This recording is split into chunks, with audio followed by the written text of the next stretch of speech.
बोलो विष्णु भगवान की जय। पाठ पूजा चैनल में आज हम षठ तीला एकादशी महात्म्य सुनेंगे। एक समय दालभय ऋषि ने पुलस्त्य ऋषि से पूछा, हे ब्राह्मण, मनुष्य मृत्यु लोक में ब्रह्म हत्या आदि महान पाप, दूसरे के धन की चोरी, दूसरे की उन्नति देखकर ईर्ष्या आदि करते हैं, परंतु फिर भी वे नरक नहीं पाते, सो क्या कारण है?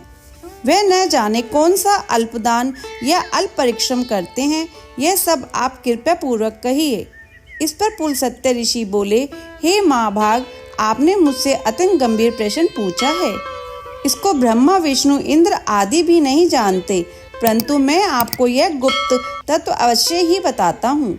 माघ माह के आने पर मनुष्य को स्नान आदि से शुद्ध रहना चाहिए और इंद्रियों को वश में करके तथा काम, क्रोध, लोभ, मोह, ईर्ष्या, अभिमान आदि का त्याग कर भगवान का स्मरण करना चाहिए। हाथ पैर धोकर पुष्य नक्षत्र में गोबर, कपास, तिल मिलाकर कंडे बनाने चाहिए। वह इन कंडों से 108 बार हवन करें और यदि इस दिन मूल नक्षत्र और द्वादशी हो तो नियम से रहें।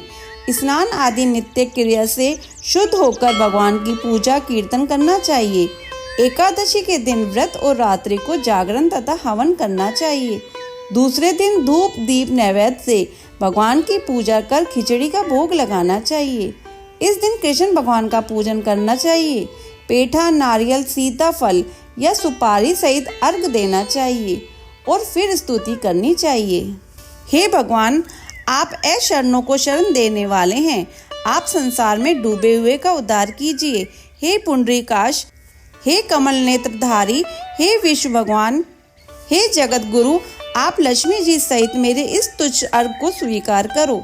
इस पश्चात ब्राह्मण को जल भरा कुंभ प्रदान करना चाहिए। ब्राह्मण को श्यामा गाय और तिल पात्र भी देना अच्छा है। तिल स्नान और भोजन में श्रेष्ठ है, अतः मनुष्य को तिल दान भी करना चाहिए। इस प्रकार जो मनुष्य जितने तिल का दान करता है वह उतने ही वर्ष स्वर्ग में निवास करता है। तिल स्नान, तिल का उपटन, तिल हवन, तिलोदक, तिलों का भोजन, तिल का दान, ये षठ तीला एकादशी कहलाती है। इसमें अनेक प्रकार के पाप नष्ट हो जाते हैं। नारद ऋषि बोले, हे भगवान, आपको नमस्कार है।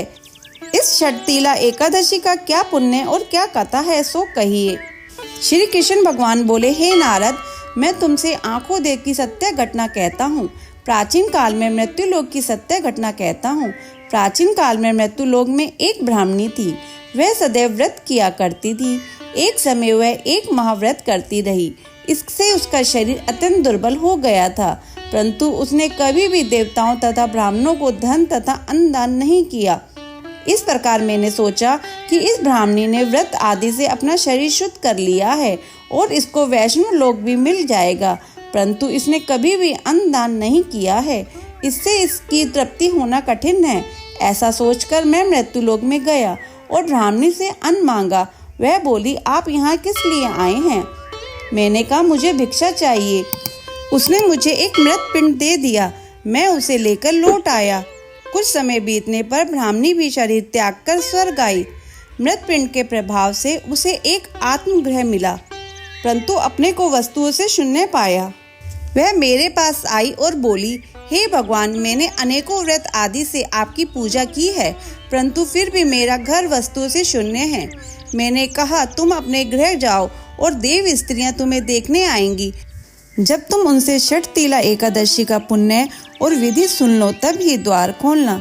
भगवान के वचन सुनकर वह अपने घर को गई और जब देव स्त्रियां आकर द्वार खुलवाने लगी तब ब्राह्मणी बोली कि यदि आप मुझे देखने आई हैं तो षठ तीला एकादशी का महात्म्य कहिए। उनमें से एक देव स्त्री बोली, सुनो, मैं कहती हूँ। जब उसने षठ तीला एकादशी का महात्म्य सुना दिया तब उसने द्वार खोला। देव स्त्रियों ने उसको सब स्त्रियों से अलग पाया।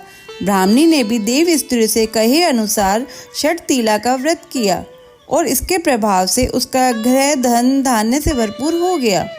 अतः मनुष्य को षठ तीला एकादशी का व्रत करना चाहिए। इससे मनुष्य को जन्म जन्म में आरोग्यता प्राप्त होती है और दरिद्रता नष्ट हो जाती है। इस व्रत से मनुष्य के सब पाप नष्ट हो जाते हैं। कथा संपूर्ण। अगर आपको ये कथा सुनना अच्छा लगा हो तो इसे लाइक करके शेयर करें। चैनल पे नए हैं तो सब्सक्राइब करें।